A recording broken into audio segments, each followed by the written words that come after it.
Electric cars. They're new, they're complex, and they can be a little scary. In the car community, electric vehicles are often frowned upon, which is very understandable.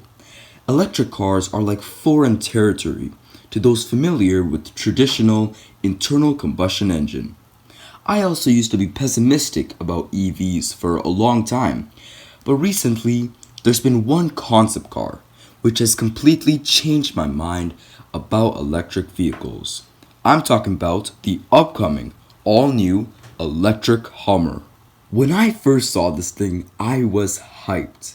GM is calling the upcoming electric Hummer the world's first electric super truck, and I think they've earned that title. The electric Hummer is an absolute monster, with everything from four-wheel steering to a 563-kilometer range to active air suspension.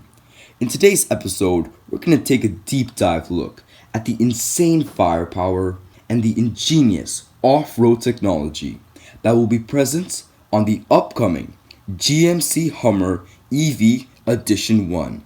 I'm so excited for this video. Let's get into it, guys.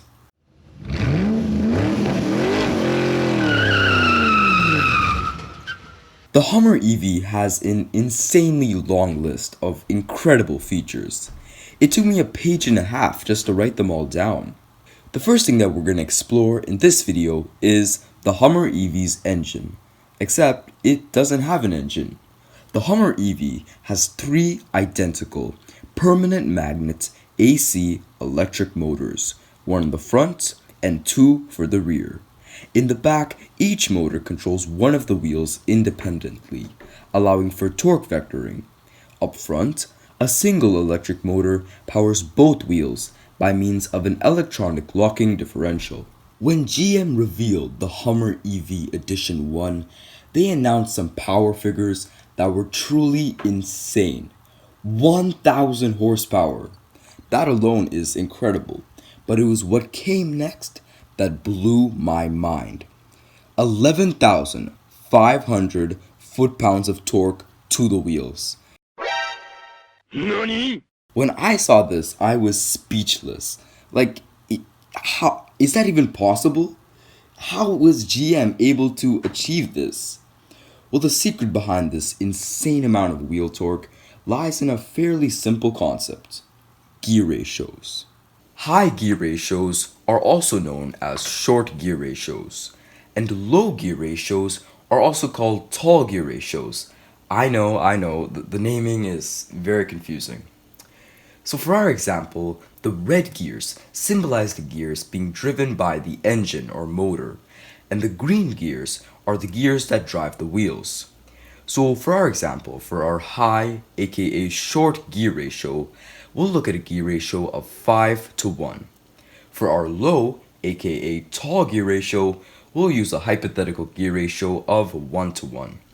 So this number, 5:1, symbolizes that the gear being driven by the engine or motor is 5 times smaller and has 5 times less teeth than the gear driving the wheels. So this gear will need to spin 5 times just to get this gear to spin once.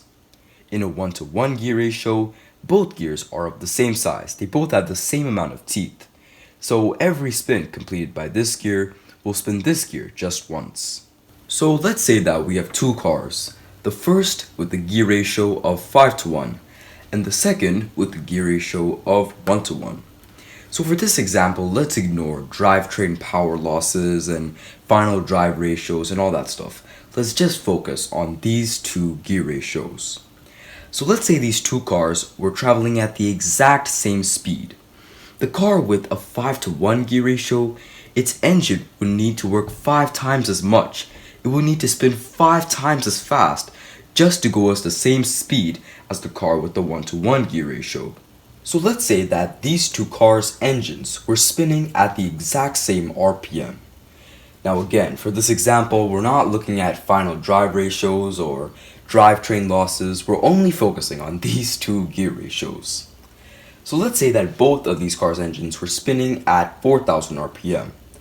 The car with a 1:1 gear ratio, every rotation of the engine's crankshaft would result in one rotation of the wheels. So if the engine was spinning at 4,000 RPM, the wheels would also, theoretically, be spinning at 4,000 times a minute. But with the car with a 5 to 1 gear ratio, remember, the engine's gotta spin 5 times just to get the wheels to spin once. So with a 5 to 1 gear ratio, if the engine was spinning at 4,000 RPM, 4,000 divided by 5 is 800. So the wheels would only be able to spin at 800 times a minute. So therefore, a lower, aka taller gear ratio is optimal for higher top speeds. But while these larger gears can't spin as fast as these smaller ones, they are great at delivering something else. And that something is wheel torque. Torque is basically a twisting force, and cars need torque in order to accelerate. There's a lot of factors that play out into it, like horsepower and weights and aerodynamics, but generally speaking, the more torque you have, the harder you can accelerate. Trucks need huge amounts of torque because it allows them to pull and carry heavy loads. By transferring power from a smaller gear to a larger gear, you can multiply the amount of torque that your engine produces. So let's say that this car's engine produced 100 foot-pounds of torque. With a 5 to 1 gear ratio, it would multiply the 100 foot-pounds of torque by 5, resulting in 500 foot-pounds of torque at the wheels. While with a 1 to 1 gear ratio, you wouldn't get that same kind of torque multiplication. Whatever torque your engine produced would be the same amount of torque that was delivered at the wheels. So that's why most traditional gasoline cars can only rely on one gear ratio. If they only had a high gear ratio, say 5 to 1, they wouldn't be able to achieve necessary speeds. In addition, it would place extensive wear and tear on the engine, because the engine needs to spin 5 times as fast as the wheels, so you'd be redlining constantly. And unless it's a fully built race engine, gasoline engines aren't meant to handle that kind of stress and abuse. So you'd probably blow up your engine.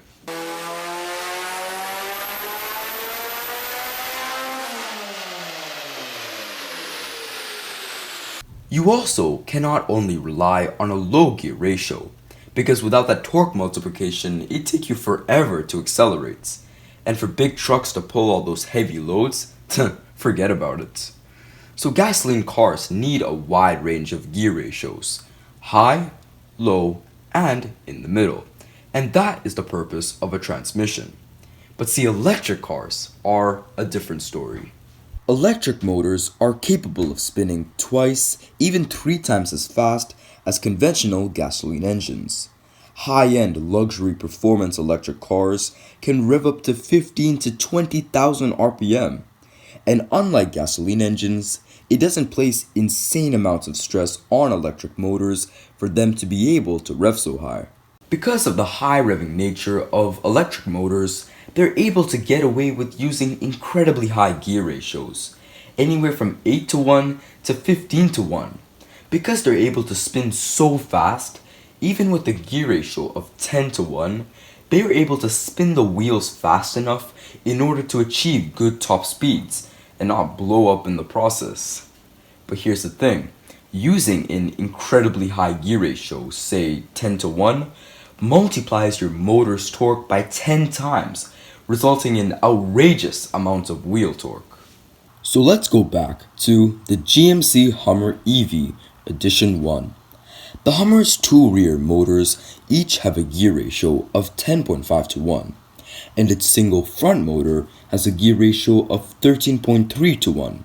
So together, these insanely high gear ratios multiply the Hummer EV's motor torque, resulting in 11,500 foot-pounds at the wheels.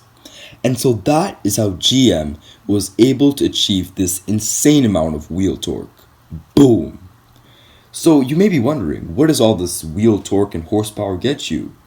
Well, for those brave enough, the Hummer EV Edition 1 has a drive mode that the engineers over at GM call Watts to Freedom, or as I like to know it, electric launch control. When the Hummer EV is set to Watts to Freedom mode, The Hummer's adaptive air ride suspension lowers the truck by 2 inches to reduce its center of gravity and improve its aerodynamics. The 3 electric motors are prepped for launch.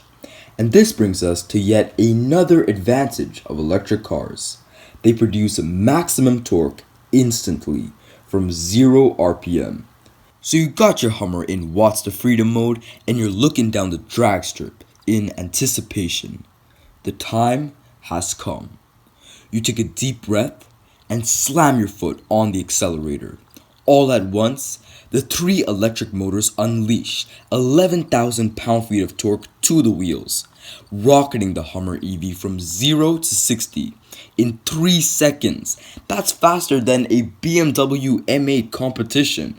And this isn't some Suzuki Cappuccino. This thing is huge. Look at how massive that battery pack is. To be able to launch this behemoth of a truck from 0 to 60 in 3 seconds is absolutely insane. So I think it's pretty clear that the upcoming Hummer EV Edition 1 is a beast on the road. But guess what? That isn't even it. The Hummer EV is also a beast off-road. The Hummer EV has some thick, meaty, 35-inch Goodyear Wrangler Territory tires, and it's capable of handling tires up to 37 inches in diameter. That's 50% larger than the tires on my dad's Civic. And if that still isn't enough ground clearance, the Hummer EV has a setting known as extract mode. Remember in Watts to Freedom mode, the Hummer's adaptive air ride suspension lowers the Hummer 2 inches? Well, in extract mode, it raises the Hummer by 6 inches for superb ground clearance, so you can scale even the toughest, largest rocks. So let's suppose you're going about your off-roading ways when suddenly you find yourself in a bit of a tricky spot. There's a couple of rocks in front of you and to the right of you. So in order to overcome this obstacle, you would need to make a sharp left turn. Now while turning in pretty much any modern conventional vehicle, it's only the front wheels actually doing the turning. But what if you'd prefer not to turn the conventional way? What if you would prefer to have both the front and rear tires simultaneously turn in the same direction, allowing you to drive diagonally? Well, unfortunately, there's no cars available with this feature, except for the upcoming Hummer EV. Remember before, I mentioned that the Hummer had 4-wheel steering to help it be more maneuverable when turning on city streets? Well, that 4-wheel steering is also used for another purpose. Some of the guys over at GM call crab walk. In crab walk mode, the rear tires of the Hummer have the ability to turn up to 10 degrees in either direction. With both the front and rear tires facing the same direction, the Hummer EV has the ability to literally turn diagonally. Wow, that is incredible. Now, this may sound a little worrisome. After all, diagonal driving is brand new, and so it presents new blind spots for someone used to turning the conventional way.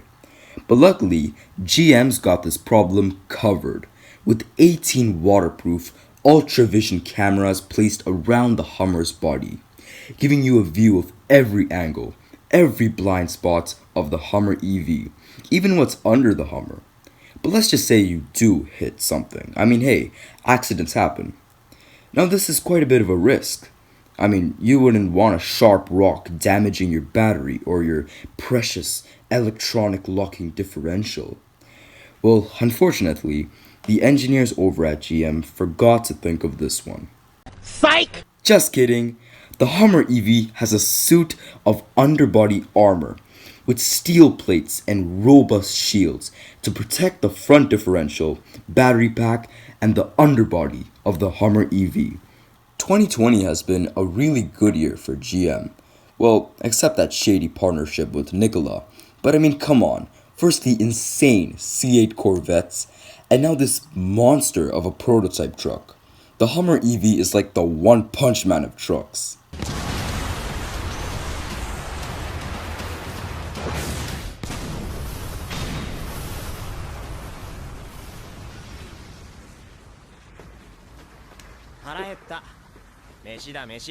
And there's so much more we haven't talked about the Hummer EV.